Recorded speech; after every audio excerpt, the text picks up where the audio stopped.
బంగ్లాదేశ్లో తలెత్తిన సంక్షోభం అనేది ఇవాళ హిందువులపై ప్రభావం బాగా పడతా ఉంది. ఇవాళ ఏదైతే బంగ్లాదేశ్లో హసీనా అక్కడ రాజీనామా చేసి ఇండియాకు వచ్చి తలదాచుకోవడం పట్ల ఏదో ఇండియా వారికి ఏదో మద్దతు పలుకుతున్నట్టుగా హిందువులపై దాడులు అనేటివి చేస్తూ ఉన్నారు. ఇవాళ హిందువుల దాడులే కాదు, మహిళల్ని అక్కడ మానభంగాలు చేసి చంపే పరిస్థితి కనబడతా ఉందని చెప్పి ఇండియా వ్యాప్తంగా, భారతదేశ వ్యాప్తంగా నిరసనలు అనేది వ్యక్తం అవుతా ఉన్నాయి. అందులో భాగంగా హిందూ సంరక్షణ సమితి ఆధ్వర్యం లోపల ధర్నా చేస్తూ ఉన్నారు. అసలు ఏంటి ఈ అక్కడ తలెత్తిన సంక్షోభము, మన హిందువులపై దాడులు అనేది ఎలా చూస్తున్నారు? ఈరోజు బంగ్లాదేశ్లో రిజర్వేషన్ల పోరాటం అని ముందు చూపి రిజర్వేషన్ల కోసం అని చెప్పేసి అక్కడ దేశంలో జరిగిన అల్లర్లు అవన్నీ కూడా దేశంలో రిజర్వేషన్తో కాకుండా అది మత ప్రాతిపదికన హిందువులపై దాడి జరగాలని ప్రపంచంలో ఉన్న ఉగ్రవాద సంస్థలన్నీ కూడా బంగ్లాదేశంలో ప్రజాస్వామ్యాన్ని క్షీణించి అక్కడ అల్లర్లు గొడవలయ్యే విధంగా చేసి హిందువులపై దాడి, దాదాపు 800 మంది హిందువులను చంపి అదేవిధంగా 205 హిందూ దేవాలయాలను అన్నిటిని కూడా కూల్చివేశారు. ఇది ప్రపంచంలోని భారతదేశం యొక్క అభివృద్ధిని, అదేవిధంగా ప్రపంచంలో యొక్క హిందుత్వం యొక్క గొప్పతనాన్ని విచక్షణం చేయడానికి ఈ విచ్ఛిన్నం చేసే క్రమంలో మన శత్రు దేశాలతో కుమ్మకై కొన్ని తీవ్రవాద సంస్థలు హిందువులపై దాడి చేస్తున్నారు. భారతదేశం అనేది వసుదైక కుటుంబం, ప్రపంచంలోని అన్ని దేశాలు కూడా బాగుండాలని కోరుకునే ఈ భారతీయ సంస్కృతి అఖండ భారతావనిలో ఒకప్పుడు భాగంగా ఉన్న బంగ్లాదేశ్లో 26% ఉన్న హిందువులు ఈరోజు 6% పడిపోయారు.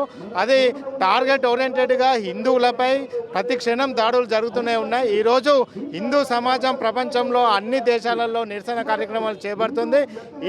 ఈ నిరసనల ద్వారా హిందువులందరూ ఏకమై బంగ్లాదేశ్లోని సోదరులందరూ కూడా సంఘీభావం తెలియజేస్తూ, అదేవిధంగా భారతదేశ ప్రభుత్వం కూడా దౌత్య సంబంధాలతో బంగ్లాదేశ్కి అల్టిమేటం ఇచ్చి హిందువులందరినీ రక్షించాలని, లేని పక్షంలో భారతదేశంలో ఉన్న ప్రతి ఒక్క హిందువు కూడా కంకణబద్ధుడై ఎలాంటి ఉద్యమానికైనా చేయడానికి సిద్ధంగా ఉన్నారు. అంతర్గతంగా దేశంలో జరిగిన అంతర్గతం విషయాల్లో ఇవాళ హిందువులను కారకులుగా చేస్తూ వారిపై దాడులు అనేది ఖండిస్తున్నామని చెప్తా ఉన్నారు.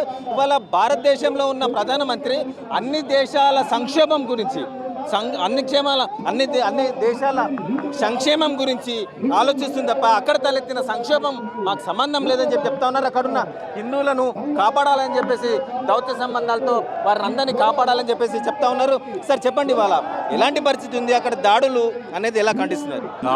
దాడులు అనేది ఒక మతాన్ని టార్గెట్ చేసుకొని పర్టికులర్గా హిందువులను అక్కడ ఈ దాడి చేసుడు మేము ఇక్కడి నుంచి ఖండిస్తున్నాం తీవ్రంగా. అది ఏ మతమైనా, ఇప్పుడు మనం ఇక్కడ ఉన్న వాళ్ళ మీద దాడులు చేస్తాను లేదు, అట్లనే వాళ్ళు కూడా అది మాట్లాడాలి. హిందువుల మీద పర్టికులర్గా దాడి చేసడం నేను చాలా తీవ్రంగా ఖండిస్తున్నాను. రైట్, చూస్తున్నాం మొత్తానికైతే అందరూ ముక్త కంఠంతో ఖండిస్తున్న పరిస్థితి. అక్కడ ఉన్న మహిళల్ని, మగవాళ్ళని అందరినీ మతతత్వంగా ఇవాళ భారతదేశం హిందుతత్వం మీద దాడులు చేస్తూ ఉన్నాయి. ఒక ప్రణాళిక ప్రకారం జరుగుతుంది. దీని వెనుక చాలా హస్తాలు ఉన్నాయని చెప్తా ఉన్నారు. ఇవాళ తక్షణమే భారతదేశ పౌరులందరూ కూడా మేల్కొని ఐకమత్యంగా ఉండాలి, ఐకమత్యంగా ఉండి అలాంటి శక్తులను ఎదుర్కోవాలని చెప్తా ఉన్నారు. అందులో భాగంగానే ఇవాళ వరంగల్ చౌరస్తా లోపల ఈ ధర్నా కార్యక్రమం నిర్వహిస్తూ ఉన్నారు. అంతేకాకుండా ఈ ధర్నా ద్వారా మిగతా ప్రజలందరినీ కూడా చైతన్యపరిచేందుకు కోసం మేము ఈ కార్యక్రమం చెప్తా ఉన్నారు. మొత్తానికైతే భారతీయ జాతి అంతా కూడా మేల్కొని జాగృతంగా ఉండాలని చెప్పేసి ఎన్ఎస్ఆర్ కూడా కోరుకుంటున్నారు. కెమెరామెన్ కౌశిక్తో నరేందర్, ఎన్ఎస్ఆర్ న్యూస్, వరంగల్.